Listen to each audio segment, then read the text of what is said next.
एक बड़े बिजनेसमैन जीशान मल्होत्रा ने एक दिन अचानक अपनी पूर्व प्रेमिका का बच्चा देखा जो पास खड़े आदमी को मामा कह रहा था। तभी उसे एहसास हुआ कि जिसे वो बेदिल समझकर छोड़ चुका था उसने कभी शादी ही नहीं की। उसके मन में शक उठा, क्या ये प्यारा सा बच्चा उसका अपना बेटा है? आरव, मम्मी ने क्या कहा था? अजनबियों के पास नहीं जाना। जीशान कुछ भी समझ नहीं पा रहा था। आखिर साल पहले नंदिनी ने उसे छोड़ दिया था और आज उसके साथ एक ऐसा बच्चा क्यों है जो हूबहू उसी जैसा दिखता है। लेकिन नंदिनी ने जानबूझकर दूरी बनाए रखी और बेटे का हाथ पकड़कर बिना पीछे देखे चली गई। इससे जीशान की जिज्ञासा और बढ़ गई। 5 साल पहले जीशान ने नंदिनी के लिए अपने घर की करोड़ों की संपत्ति तक छोड़ दी थी। वो अपनी असली पहचान छुपाकर एक साधारण डिलीवरी बॉय बन गया था। उसी दिन वो नंदिनी को प्रपोज करने वाला था और अपनी सच्चाई बताने वाला था। अचानक आई एक तेज रफ्तार ट्रक ने सब बदल दिया। नंदिनी को बचाते हुए जीशान बुरी तरह घायल हो गया। घबराई हुई नंदिनी उसे अस्पताल लेकर पहुंची। वो भगवान से दुआ कर रही थी कि उसका प्यार बच जाए ताकि वो उसे बता सके कि वो उसके बच्चे की माँ बनने वाली। तभी जीशान की माँ रेखा मल्होत्रा वहां पहुंची और आते ही नंदिनी को जोरदार थप्पड़ मार दिया। उन्होंने उसे अपशकुनी कहकर बेटे की हालत का जिम्मेदार ठहराया। तभी डॉक्टर ने 30 लाख रुपए की सर्जरी फीस जमा करने को कहा। नंदिनी के पास इतने पैसे नहीं थे। उसने रेखा जी से हाथ जोड़कर विनती की, लेकिन उन्होंने शर्त रख दी, अगर वो हमेशा के लिए जीशान की जिंदगी से चली जाए तभी वे इलाज करवाएंगी। अपने प्यार को बचाने के लिए नंदिनी ने टूटे दिल से ये शर्त मान ली। मगर जब जीशान होश में आया तो उसे बताया गया कि नंदिनी 2 करोड़ रुपए लेकर उसे छोड़कर चली गई। ये सुनकर उसके दिल में नफरत और दर्द भर गया। उसे लगा कि नंदिनी लालची थी। 5 साल बीत गए।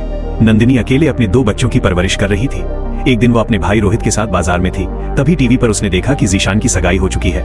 उसने मन ही मन तय कर लिया कि बच्चे कभी अपने पिता से सच नहीं जान पाएंगे। लेकिन किस्मत ने फिर दोनों को आमने सामने ला खड़ा किया। जीशान अपनी मंगेतर काव्या के साथ था। उसने नंदिनी को देखा मगर उसे वही स्वार्थी लड़की समझकर अनदेखा कर दिया। घर लौटने के बाद भी वो बेचैन रहा। उसे नंदिनी और उसके बच्चों की तस्वीर बार बार याद आ रही थी। काव्या से उसका रिश्ता सिर्फ एक बिजनेस डील था, मीडिया के सामने निभाया जाने वाला एक दिखावा। अगले दिन कंपनी में नई डिजाइनर के रूप में जिस लड़की का नाम आया वो था नंदिनी शर्मा। शक दूर करने के लिए जीशान ने उसे अपने केबिन में बुलाया। दरवाजा खुला और दोनों की नजरें मिली। सालों का दर्द एक पल में सामने आ गया। जीशान ने अपने गुस्से में उसे ताने देने शुरू कर दिए। उसने पूछा कि 2 करोड़ के लिए उसने उनका रिश्ता क्यों बेचा। नंदिनी चुप रही। वो सच बताना चाहती थी मगर पुराने वादे और हालात ने उसे रोक दिया। उसने नौकरी छोड़ने का फैसला किया लेकिन जीशान ने उसे रोक लिया। यहाँ तक कि धमकी दे दी कि अगर उसने कंपनी छोड़ी तो वो पूरे इंडस्ट्री में उसे काम नहीं करने देगा। गुस्से और नफरत के पीछे छुपा प्यार दोनों के दिल में अभी भी जिंदा था। एक दिन दोनों आमने सामने बैठे थे।